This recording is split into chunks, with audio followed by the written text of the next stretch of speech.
ஓம் அகத்தீசாய நம. ஓம் அகத்தீசாய நம.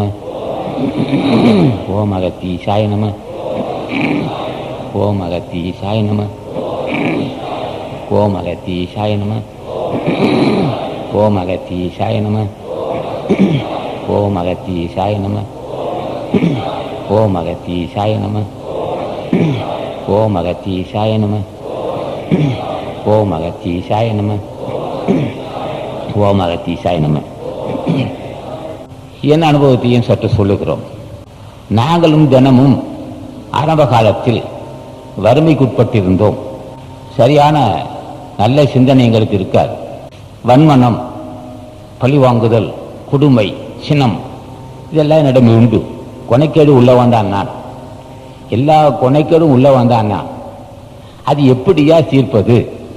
கொனைக்கேடு எல்லாருடைய இருக்கும். யாரா இருந்தாலும் சரி, என்னதான் கற்றிருந்தாலும் கல்வியால் மட்டும் முடியாது. குணக்கேடு நீங்குவதற்கு மிகப்பெரிய கல்வி இருக்கும். அரிய கற்று ஆசற்றார் கண்ணும் தெரியுங்கால் இன்மை அறிவே வெளியிருந்தா வள்ளுவர். அரிய கற்று ஆசற்றார் கண்ணும். அரிய நூல்களை, உயர்ந்த நூல்களை படித்து குற்றம் ஒரு இடத்திலும் ஆராய்ந்து பார்த்தால் அறியாம இருக்குன்னா அவ்வளவு பெரிய கற்றுன்னு சொல்லாம அரிய கற்று. அரிய நூல்களை பலவாறு லட்சக்கணக்கான கவிகளையும் கருத்துக்களையும் படித்த போலும் இதயத்தில் மாசு இருக்கும். இது இயல்பு. ஆக கொனைக்கேடு இருந்தது. என்ன செய்யலாம் எனக்கு தெரியாது. ஏன் கொனைக்கேடு எனக்கே தெரியாது. பொறாமை இருக்கா, வஞ்சனை இருக்கா, பொய் சொல்றனா, பேராசை இருக்கா, ஜாதி வெறி இருக்கா, மத வெறி இருக்கா, மற்றவனை மதிக்கிறனா, அல்ல கொடுக்கக்கூடிய மனசா இருக்கா, எனக்கே தெரியாது. இப்ப நாம் என்ன செய்தோம்? அகத்தீசனை வணங்கினோம். அகத்தீசனை கேட்கிறோம். அகத்தீஸ்வரா, என்னிடம் என்ன கொனைக்கேடு இருக்கு? என்ன என் மனசு உயர்ந்தவன் சொல்லுது, ஆனா என்னிடம் இருக்க குறைகள் எனக்கு உணர்த்தவன்னு கேட்டான். அப்ப ஆசான் என்ன செய்தார்? அவங்க குணக்கேடு அற்றவர்கள், மலமற்றவர்கள், குணக்கேடு இல்லாதவர்கள். காமதேகம் இருந்தனால்தான் குணக்கேடு இருந்தது. அது சரி, காமதேகத்தை மட்டும் இல்லை, குண பண்பு இருக்கலாம். காமதேகம் இருக்கிறது இயல்புதான். ஆனால் அந்த குணக்கேடு பற்றி அறிந்து கொள்வதற்கு வேணும் அல்லவா? அந்த இப்ப இதுதான் என்று ஆசான் சொன்னார். உன்னிடம் இருக்கின்ற குணக்கேடுகள் காரணம் உடம்பு தான். சரி, எனக்கு இந்த உடம்பை சாகடிப்பதா இல்ல பட்னி போட்டு கொள்ளுவதான்? பட்னி போட்டா செத்து போவேன், அது சாகாம சாகடிக்கணும். அப்ப அகத்தீசனை வணங்குறோம். அகத்தீசன் நந்தீசனை பூஜை செய்யறோம்.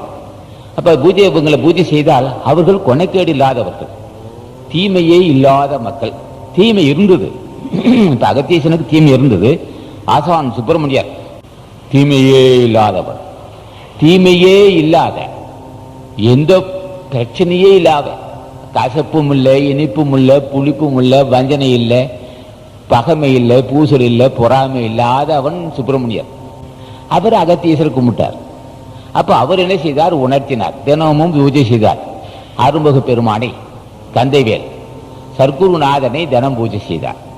பூஜை செய்ய செய்ய செய்ய குணக்கேடு என்ன என்ன இந்த ஜென்மத்தை கடத்தேற்ற வேண்டும் என்றால், ஒரு மனிதன் கடவுளாக வேண்டால் என்னென்ன செய்ய வேண்டும் அதை பற்றி உணர்த்தினார். இந்த உடம்பு என்ன, அதனுடைய தன்மைகள் என்ன, ஏன் பசி வந்தது, ஏன் காமம் வந்தது, ஏன் தூக்கம் வந்தது, என்ன காரணம், ஏன் நரத்தர முதுமை வந்தது, எல்லாம் உணர்த்த வேண்டும். பெரியவங்களே அவங்க. இப்ப சுப்பிரமணியர் என்றும் 16 வயசு, அவருக்கு என்றும் 16 வயசு, சிறு வயசு பையன் மாதிரி இருப்பார்.